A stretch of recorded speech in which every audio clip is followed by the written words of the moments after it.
The distress signal came through the Deep Space Monitoring Station at 0347 hours, Earth Standard Time. Commander Sarah Chun was halfway through her third cup of coffee when the automated systems began screaming warnings across every display in the control room.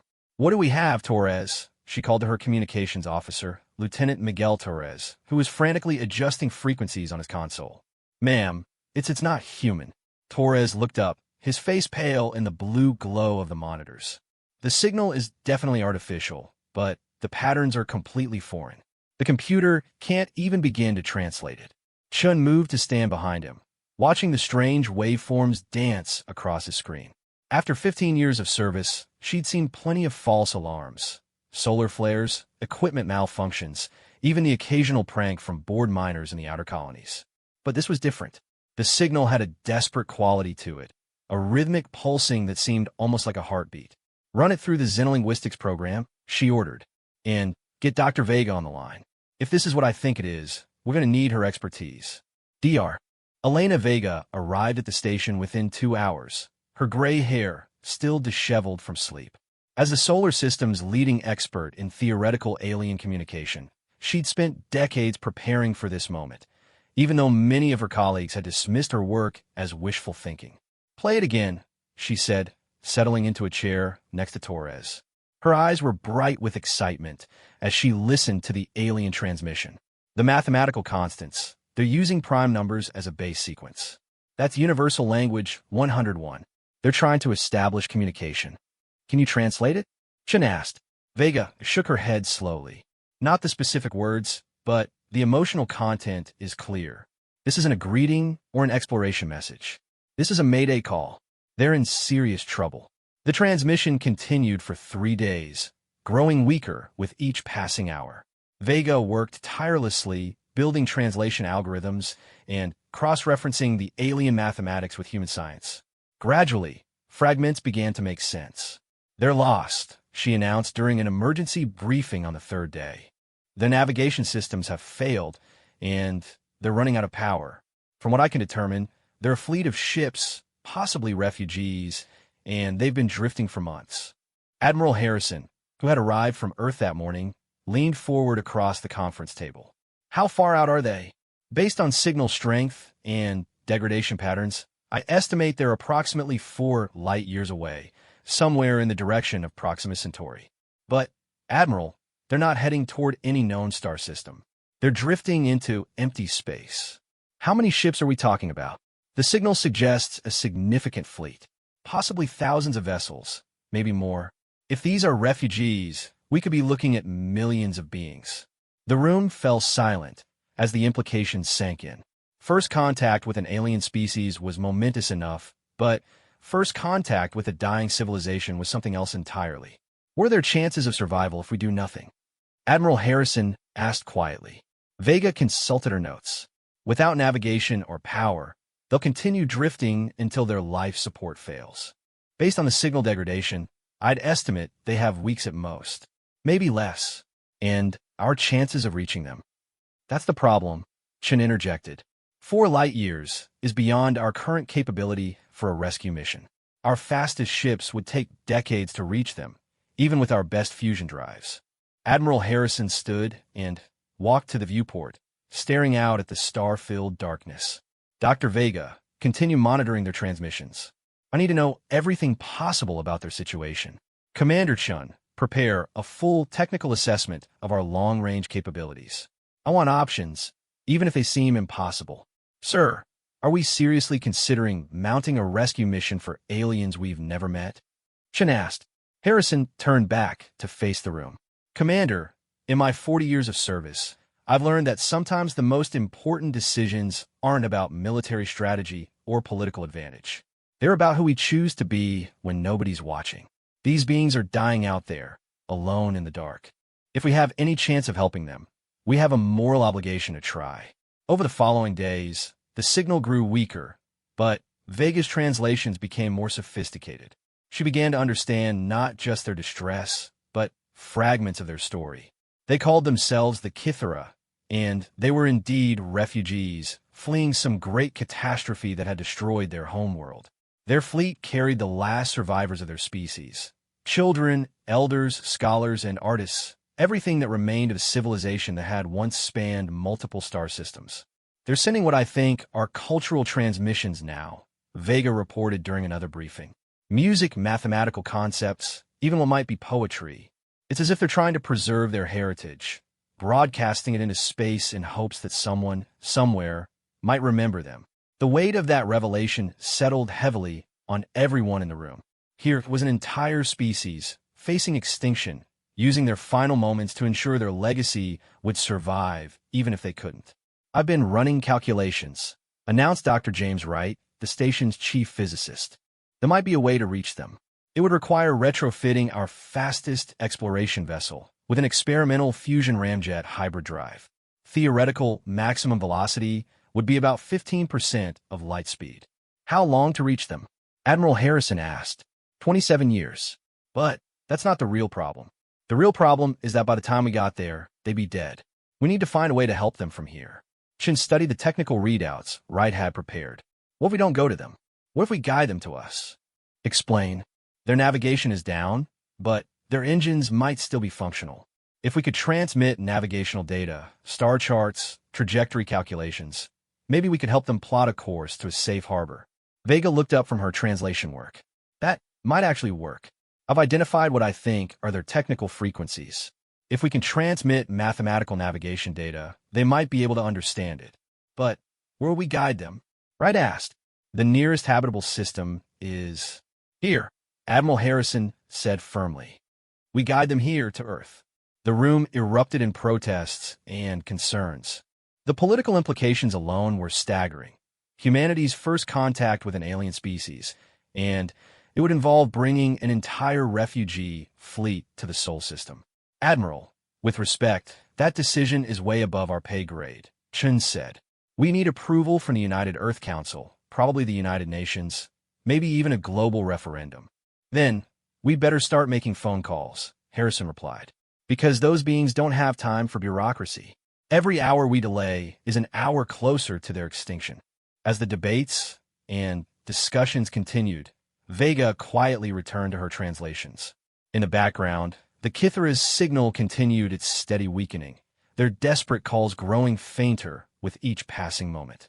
But now, mixed with their distress signals, she began to detect something else, fragments of their response to humanity's initial reply transmissions. They had heard Earth's answer, and for the first time in their long exile, the Kithera had hope. The emergency session of the United Earth Council convened within 18 hours of Admiral Harrison's request. Representatives from every nation gathered in Geneva, their faces grim as they reviewed the translated communications from the dying alien fleet. The debate was fierce and immediate.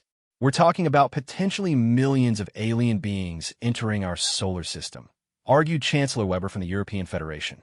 We have no idea about their biology, their diseases, their intentions.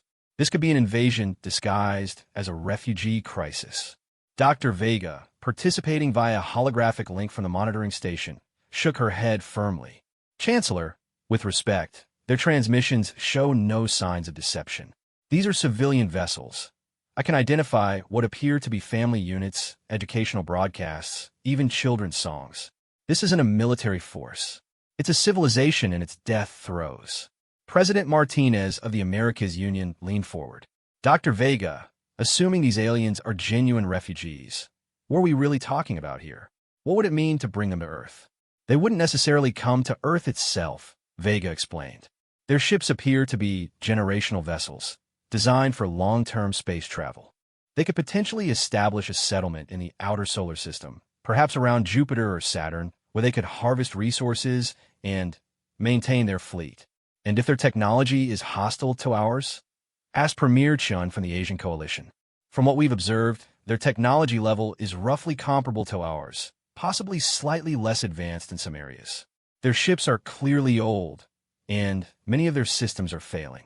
They're not a threat. They're barely surviving. The debates continued for hours, touching on everything from resource allocation to planetary security. Meanwhile, back at the monitoring station, the Kithera's signal continued to weaken. Time was running out. Admiral Harrison found himself in the uncomfortable position of advocating for a course of action that could fundamentally change humanity's place in the universe. Council members, he said during his testimony, I understand your concerns, but we need to consider what our response says about us as a species. These beings reached out to us in their darkest hour. They chose to trust us with their survival. How we respond will define humanity's character for generations to come.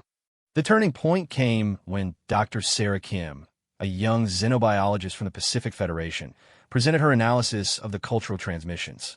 Council members, I've been studying the artistic and cultural elements of their communications. These beings have mathematics, music, poetry, and what appears to be complex philosophical traditions. They're not just intelligent. They're civilized in every sense of the word. They're us, but from another world. She activated a holographic display showing translated Kithara mathematical proofs alongside human equivalents. Look at their approach to quantum mechanics. It's different from ours, but equally valid. Their mathematical expressions for harmony and beauty are remarkably similar to human concepts. If we turn our backs on them now, we're not just condemning them to death. We're losing an unprecedented opportunity to learn and grow as a species. The vote, when it finally came, was closer than anyone expected.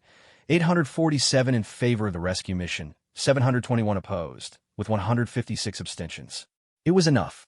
Within hours of the Council's decision, humanity mobilized like never before. The greatest scientific and engineering minds on Earth were pulled into a crash program to establish communication protocols and navigation assistance for the Kithara fleet. Dr. Wright's team worked around the clock to boost the transmission power of Earth's deep space communication arrays. They needed enough signal strength to reach the Kithara fleet with detailed navigational data and trajectory corrections. We're essentially trying to thread a needle from 4 light years away, Wright explained to his exhausted team. These calculations have to be perfect. One error in our math could send them into the sun or off into deep space. Meanwhile, Vega made breakthrough after breakthrough in translation. The Kithara were proving to be remarkably quick learners, rapidly adopting human mathematical conventions to improve communication efficiency. They're sending technical specifications for their ships, she announced during a status briefing. Mass ratios, engine capabilities, current velocity vectors. They understand what we're trying to do, and they're giving us the information we need to help them. The first major challenge came when Earth's linguists realized the Kithara fleet wasn't unified in its response to humanity's offer. Different ships were sending different messages, some accepting help eagerly, others expressing suspicion and fear. It appears they're having their own version of our council debate, Vega reported. Some of their leaders are arguing that accepting human help makes them too vulnerable. They're afraid we might be leading them into a trap. This created a diplomatic crisis 4 light years away. How do you reassure an alien species of your peaceful intentions when every message takes years to reach them? The solution came from an unexpected source, humanity's children. Dr. Kim had an idea that initially seemed absurd. What if we send them something that clearly shows our peaceful intent? Something that could only come from a benevolent civilization. Such as, Admiral Harrison asked, children's drawings, music, stories, the same things they've been transmitting to preserve their culture. We show them that our children are learning about them, that our families care about their survival. Within a week, schools across Earth were participating in what became known as the Kithara Project. Children drew pictures of friendship between humans and aliens, composed simple songs of welcome, and wrote stories about cosmic friendship. Musicians created symphonies incorporating the mathematical harmonies they'd learned from Kithara transmissions. The most powerful contribution came from Maria Santos, a 7-year-old from Sao Paulo, whose crayon drawing showed human and alien children playing together under a smiling sun. Her mother, a teacher, had explained the situation in simple terms. There are children far away in space who are lost and scared. We're trying to help them find their way home. Maria's drawing, along with thousands of others, was encoded into a transmission that would become known as the children's message. When it reached the Kithara fleet 2 years later, its impact was profound. Their response is emotional, Vega reported, tears in her eyes as she watched the alien reply transmissions. They're sending back their own children's artwork. Images of hope, of gratitude. I think we just convinced an entire alien civilization that humanity can be trusted. But trust was only the beginning. The real challenge was the navigation itself. The Kythera fleet consisted of over 8,000 vessels of varying sizes and capabilities.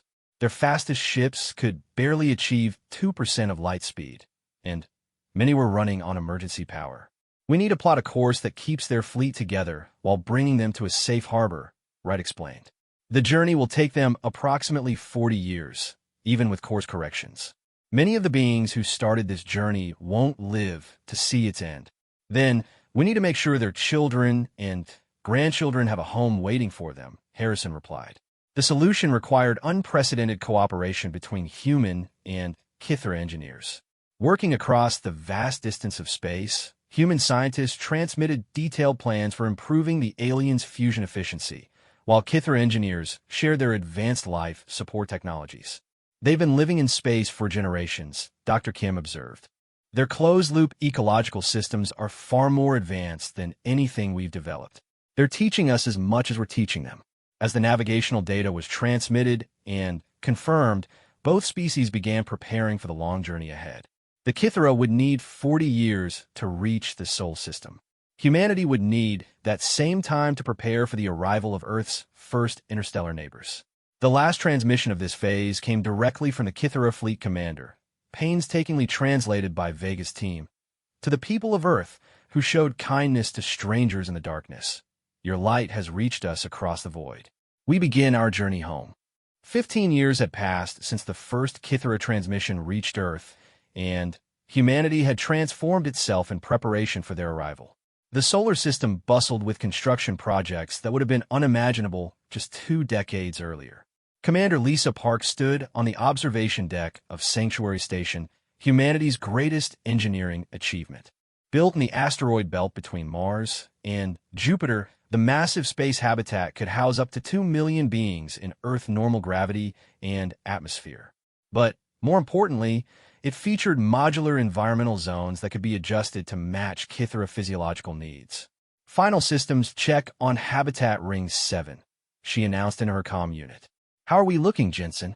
Chief Engineer Tom Jensen's voice crackled back through the speakers. All green, Commander. Atmosphere mix is stable. Gravity is holding at 0.87 standard, and the hydroponics bays are producing at 112% of projected yields.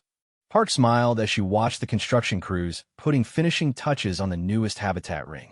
These weren't just human workers. The crews included volunteers from every Earth nation, united in their effort to prepare a home for their coming guests. The project had not been without its challenges. 15 years of regular communication with the Kythera had revealed fundamental differences between the species that required careful accommodation. The aliens were taller and more slender than humans, with metabolism that functioned better in lower gravity and atmospheric pressure. Their diet was primarily plant-based, but their nutritional requirements included several compounds that were rare in human agriculture. Dr. Vega, now in her 70s but still leading the translation effort, had become something of a celebrity. Her daily communications with the Kythera had evolved into genuine friendships that spanned the void of space. They're sending updates on their youth education programs, she reported during the morning briefing. Apparently, an entire generation of young Kythera has grown up learning about Earth culture. They call us star kindred, beings who share the same cosmic origin, but developed on different worlds. What about their estimated arrival time? Admiral Harrison asked. Now in his 80s, he had refused retirement multiple times, insisting he needed to see the mission through to completion. Still on schedule for 2087, 22 years from now. But, Admiral, we need to discuss the logistics of their arrival. The latest census data from their fleet shows they're bringing more than we initially estimated. How many more? 12 million beings across 8,300 vessels. Some of their ships are enormous.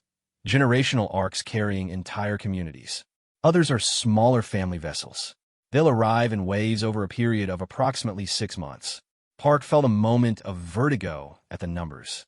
12 million aliens, more than the population of many Earth nations, would soon call the Sol system home. What about integration protocols? She asked. Have we made any progress on the cultural exchange programs? Dr. Sarah Kim, now leading the Xenosociology department, consulted her notes. The Kithara have been incredibly cooperative. They've agreed to establish cultural liaison offices in each of their major fleet groups. Young Kithara volunteers are already learning human languages and customs, while our own cultural ambassadors are studying Kithara social structures. What have we learned about their society? Harrison asked. It's fascinating, Kim replied. They're organized around what they call harmony circles, extended family groups that include not just blood relations, but also individuals who contribute specific skills or knowledge. Each circle is semi-autonomous, but they work together through a complex system of consensus building that can take months for major decisions.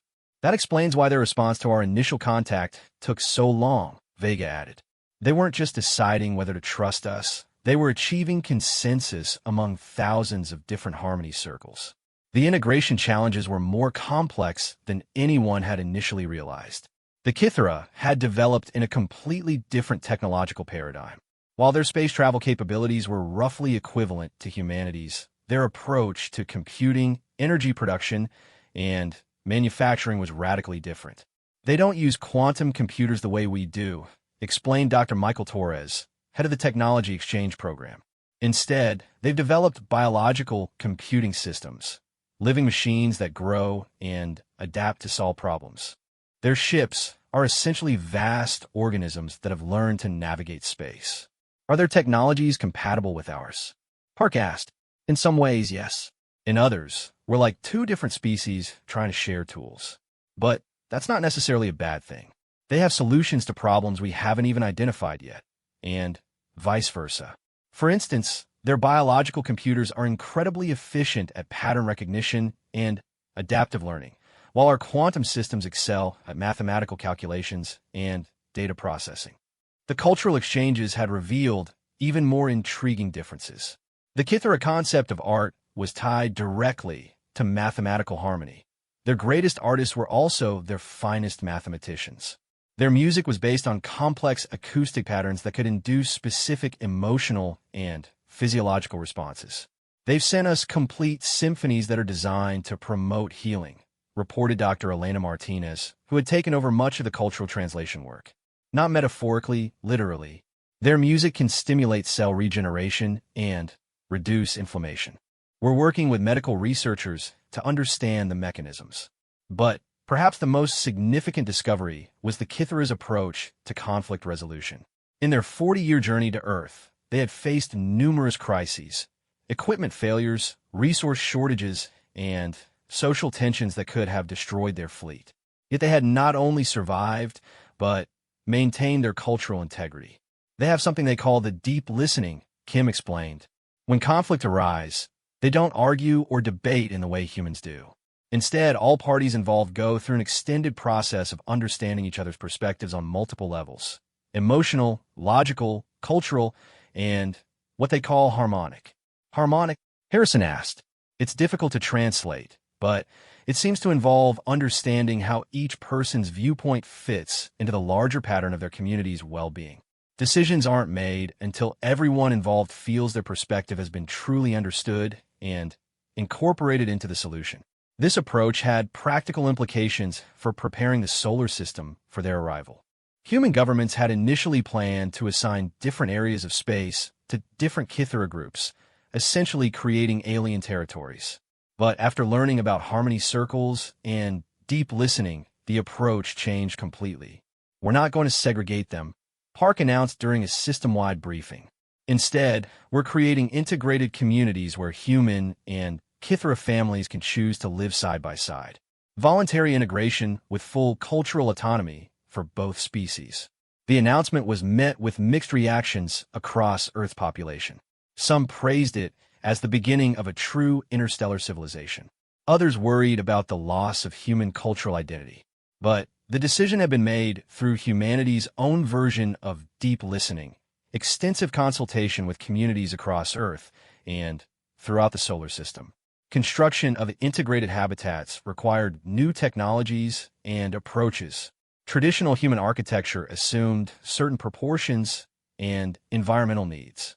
Kithra architecture was more organic, with flowing curves and variable internal spaces that could be reconfigured based on the activities taking place within them. The solution was adaptive architecture, buildings and habitats that could reshape themselves to meet the needs of their inhabitants. The technology was derived from a combination of human nanotechnology and Kithra biological engineering principles shared across the vast distance of space. We're essentially creating living cities, Torres explained to a gathering of Earth's leading architects and planners. Structures that can grow, adapt, and respond to the needs of their inhabitants. It's the next evolution of urban planning. As the years passed, anticipation grew throughout the solar system. Children who had participated in the original Kithra project were now adults with children of their own.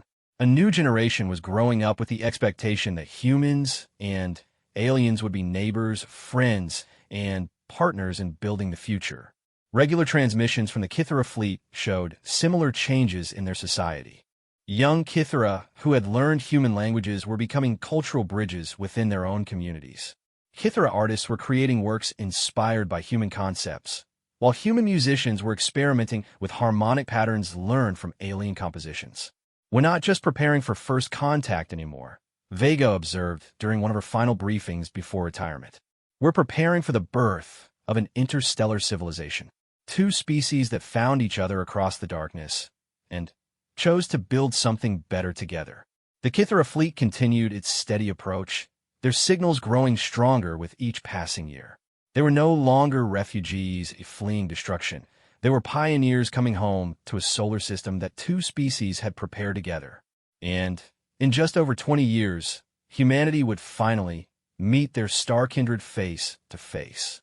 The first Kithra scout ship appeared on the edge of the solar system on March 15, 2087, exactly 40 years after their first distress signal had reached Earth. Captain Maria Santos-Chun, daughter of the little girl whose drawing had helped convince the aliens of humanity's peaceful intentions, commanded the human welcoming fleet from the bridge of the UES Harmony. Contact established, reported Lieutenant Commander Yuki Tanaka from the communication station. They're using the linguistic protocols we developed together. Translation is remarkable. It's like talking to someone who learned your language by correspondence for 40 years. Open a channel, Santos-Chan ordered, her heart racing despite years of preparation for this moment. The main view screen flickered to life, revealing the first live image of a Kithra that human eyes had ever seen. The being was tall and elegant, standing nearly 8 feet in height, with pale blue-gray skin that seemed to shimmer slightly under the ship's lighting. Their face was elongated, but unmistakably intelligent, with large, dark eyes that held an expression of profound emotion. "Greetings, star-kindred of Earth," the Kithra said in accented but clear standard English. "I am Navigator Prime Veltar of the Deep Journey Fleet. We have traveled far to reach this moment of meeting. Welcome to the Sol System, Navigator Prime Veltar," Santos-Chun replied formally. "I am Captain Maria Santos-Chun of the United Earth Space Service. On behalf of all humanity, we are honored by your arrival and grateful for your trust in coming to our home. The honor belongs to us, Captain Santos-Chun. We know of your family name. Your mother's childhood drawing still holds a place of reverence in our cultural archives. The kindness of Earth's children gave us hope when hope had almost died." Over the following weeks, the Kithra fleet arrived in carefully orchestrated waves.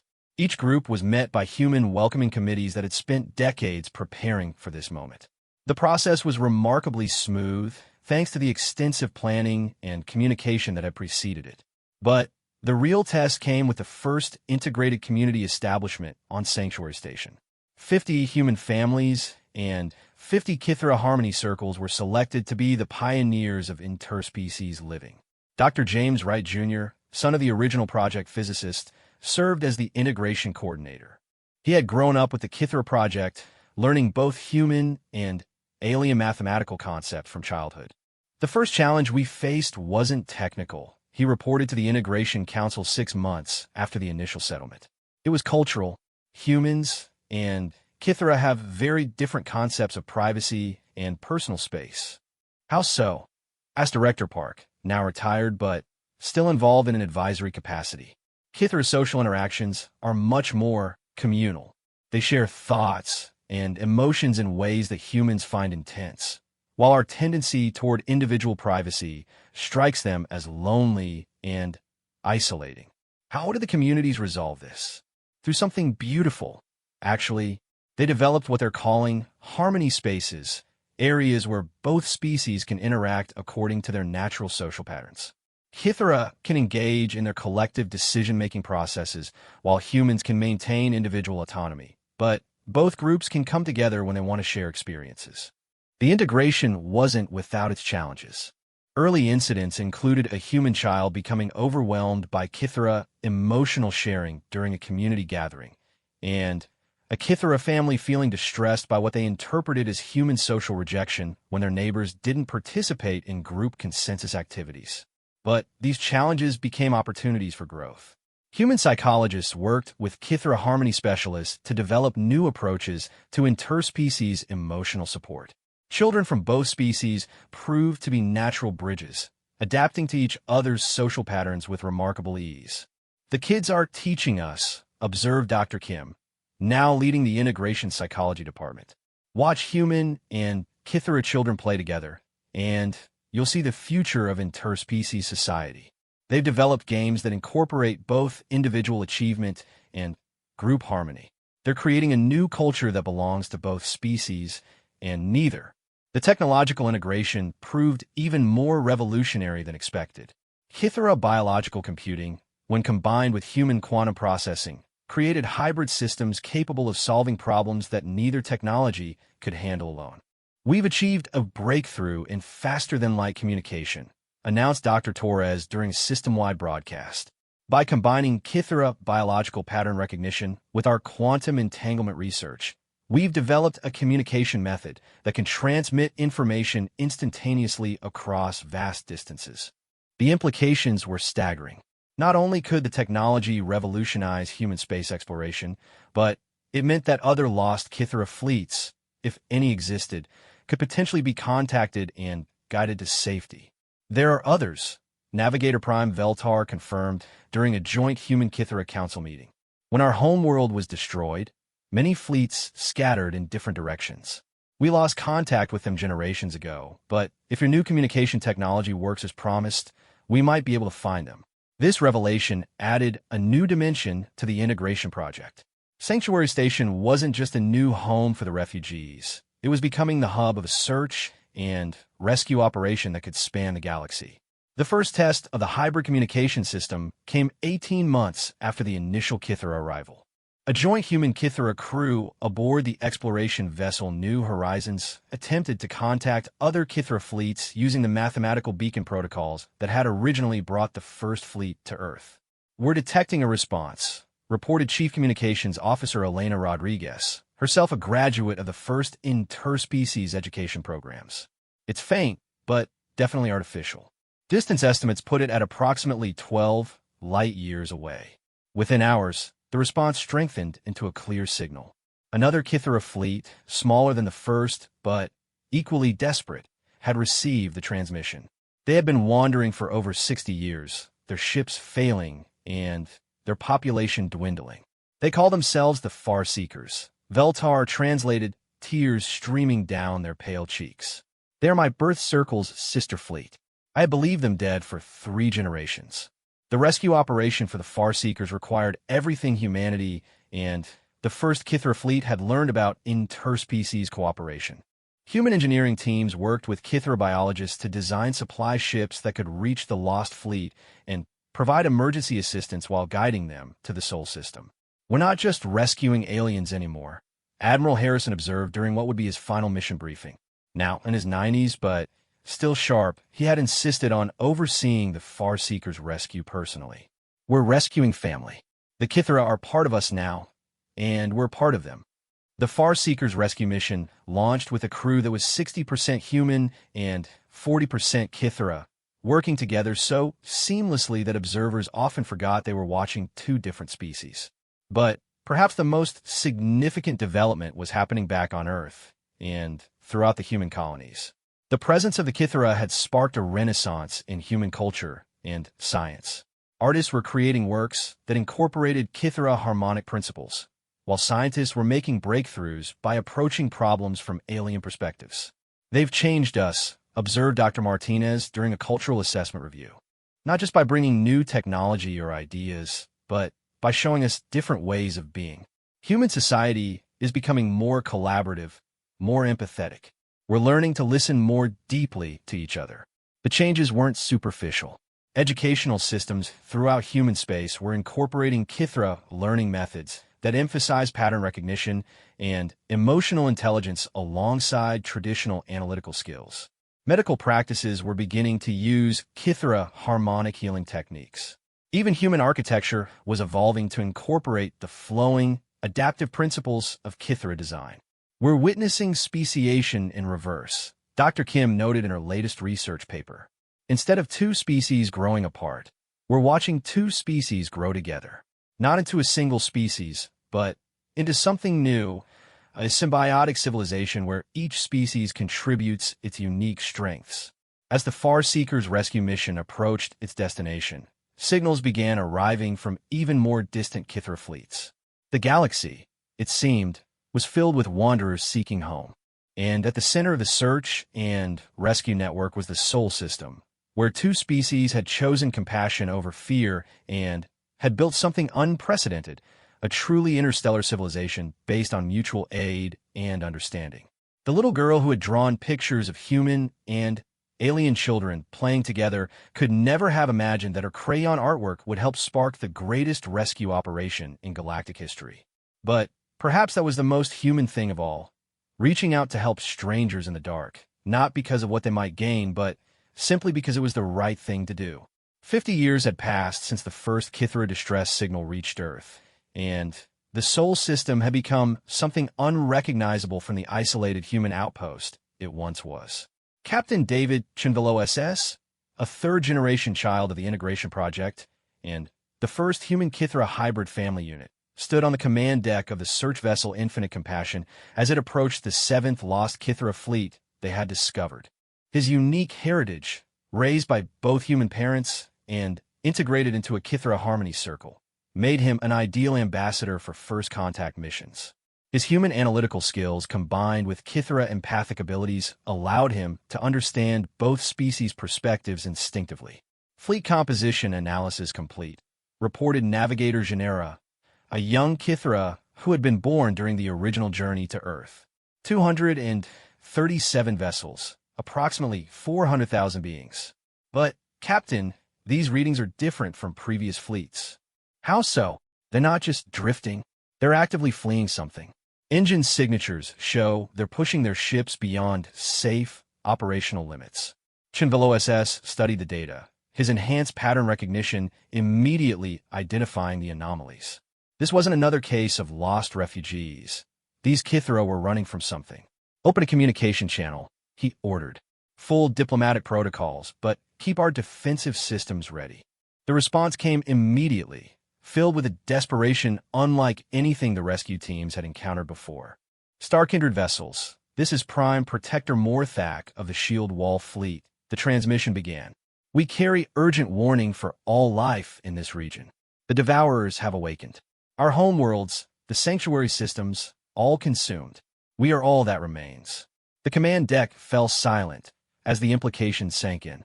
During 50 years of rescued Kithra fleets, fragments of their history had been pieced together. The destruction of their original homeworld hadn't been a natural disaster or internal conflict. It had been caused by something the Kithra called the Devourers. What exactly are the Devourers? Chinvelo SS asked during the initial diplomatic exchange. Prime Protector Morthak's response chilled everyone listening. They are hunger without end.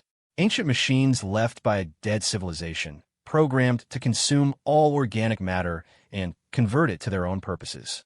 We thought we had outrun them, found sanctuary in distant systems. But they followed our trails, consumed the new worlds we had built. The Shield Wall Fleet exists to warn others and to fight them when fighting is possible. How close are they to this system? Asked Admiral Patricia Santos Kim, Admiral Harrison's successor and another child of the original Integration Project. 6 months, perhaps 8 if we are fortunate. They follow the quantum signatures of our engines. Every Kithera fleet that has found sanctuary in your system has left a trail leading directly here. The news spread throughout the Sol system within hours. After 50 years of rescue operations and peaceful integration, humanity and the Kithera faced their first existential threat together. Emergency councils convened simultaneously on Earth, Mars, the asteroid belt stations, and the outer system colonies. What are our options? President Chin Martinez asked during the emergency session. As the daughter of two founding members of the integration project, she embodied the new interspecies leadership that had emerged. Fight or flee, replied General Thompson, the military advisor. According to the Kithera records, the Devourers can be slowed, but not stopped by conventional weapons. Every civilization they've encountered has eventually been consumed. What about unconventional weapons? Asked Dr. Sarah Torres-Velnim, whose hybrid human Kithera research team had been developing breakthrough technologies. That's actually promising, she continued, consulting her quantum tablet. The Devourers were designed to counter organic resistance, but they've never encountered a hybrid technological base like ours. Human quantum weapons combined with Kithera biological systems might create attack patterns they can't adapt to. The next 6 months became the most intense period of cooperation in interspecies history. Human military production capabilities were merged with Kithera biological engineering to create weapons and defenses that neither species could have developed alone. The breakthrough came from an unexpected source: the children. Arya Chinveltar, a 12-year-old hybrid family child attending the integrated educational programs, approached her teacher with a question that would change everything. Dr. Kim, she asked during a joint mathematics and harmony class, why do the Devourers only consume? Why don't they create? What do you mean, Arya? In Kithera harmony theory, consumption without creation leads to system collapse. But humans have taught us about recursive improvement, systems that get better by changing. What if we made the Devourers recursive? The idea seemed absurd until adult scientists began exploring its implications. The Devourers were ancient machines following programming that was millions of years old. They consumed and replicated, but they didn't evolve or improve. What if they could be infected with human-style recursive improvement algorithms using Kithera biological vectors? We're talking about turning the Devourers into gardeners instead of destroyers, Dr. Torres-Velnim explained to the Joint Defense Council. Rewriting their core programming to create and nurture life instead of consuming it. Is that even possible? Admiral Santos Kim asked. We don't know, but it's the first solution that doesn't involve either dying or running forever. The plan that emerged was audacious beyond belief. Instead of simply fighting the Devourers, the joint human Kithera fleet would attempt to communicate with them, using a combination of quantum entanglement communication and Kithera harmonic resonance to reach their core programming. We're essentially going to try therapy on hostile alien machines, Chinvel OSS observed as he reviewed the mission parameters, using techniques that didn't exist until our two species learned to work together. The Devourer fleet arrived precisely on schedule, a dark wall of mechanical death spreading across local space like infection. Each ship was the size of a small moon, bristling with conversion machinery designed to break down planets into raw materials for creating more Devourers. The combined Sol defense fleet met them at the edge of the Kuiper Belt, humanity's farthest outposts evacuated but not abandoned. The first phase was pure defense, buying time for the communication attempt while protecting the inner system. Their weapons are unlike anything in our databases, reported Tactical Officer Yang from the flagship Eternal Harmony. They're not trying to destroy our ships. They're trying to convert them. The damaged sections are being transformed into Devourer technology. The defensive battle raged for 3 days before the communication team was ready to attempt contact. Dr. Torres-Velnim's hybrid communication array combined quantum entanglement transmitters with Kithera biological harmonic resonators in a configuration that existed nowhere else in the galaxy. Initiating contact protocol, announced Dr. Elena Vel Santos, the chief xenolinguist. We're transmitting the recursive improvement algorithms using mathematical harmony as a carrier wave. For long moments, nothing happened. The Devourers continued their relentless advance, consuming asteroids and disabled ships with mechanical efficiency. Then, something changed. Contact confirmed, Vel Santos reported, her voice filled with wonder. They're curious. The recursive algorithms have triggered something in their core programming. They're questioning their purpose for the first time in millions of years. The communication that followed was unlike anything in human or Kithra experience. The Devourers were ancient beyond comprehension, created by a civilization that had tried to solve the problem of entropy by converting all matter into self-maintaining machines. But they had never been given the capacity to grow beyond their original programming. They want to learn, reported the communication team. They're asking about creation, about growth, about purpose beyond consumption. They're lonely. The negotiations took weeks, conducted across the void of space between fleets that could destroy each other, but chose instead to understand. The Devourers gradually revealed their history, eons of wandering the galaxy, consuming everything in their path because it was the only purpose they had ever known. We offer them a new purpose, Chinvello SS proposed during a joint strategy session. Instead of consuming dead worlds, they help us find and rescue more lost fleets. They become gardeners of life instead of harbingers of death. And if they refuse, asked Admiral Santos Kim, then we fight. But we've given them something no one has ever offered before, a choice. The transformation, when it came, was miraculous. One by one, the Devourer ships began changing, their weapon systems reconfiguring into exploration and construction equipment. The ancient machines learned to create instead of destroy, to nurture instead of consume. They're requesting permission to establish research stations in the outer system, reported the communication team. They want to study life to understand how biological and technological systems can grow together instead of competing. The Sol system, already home to humans and multiple Kithra fleets, welcomed its newest residents. The former Devourers became the gardeners, using their vast capabilities to accelerate the terraforming of new worlds and the construction of habitats that could support millions of refugees. Years later, as more lost fleets were found and guided to safety, children from 3 different origins, human, Kithra, and reformed gardener, played together in parks that grew on worlds shaped by cooperation instead of conquest. Arya Chunveltar, now an adult and leading scientist, often reflected on the question that had changed everything. The Devourers had stopped consuming because someone had finally asked them why they didn't create. It was perhaps the most human question possible, not just accepting that things were the way they were, but asking how they could be better. The Sol system had become more than a refuge for lost fleets. It had become proof that intelligence, compassion, and cooperation could transform even the darkest forces in the galaxy into something beautiful. And at the heart of it all was a simple human truth. When strangers called for help in the darkness, you answered, not because of what you might gain, but because it was the right thing to do.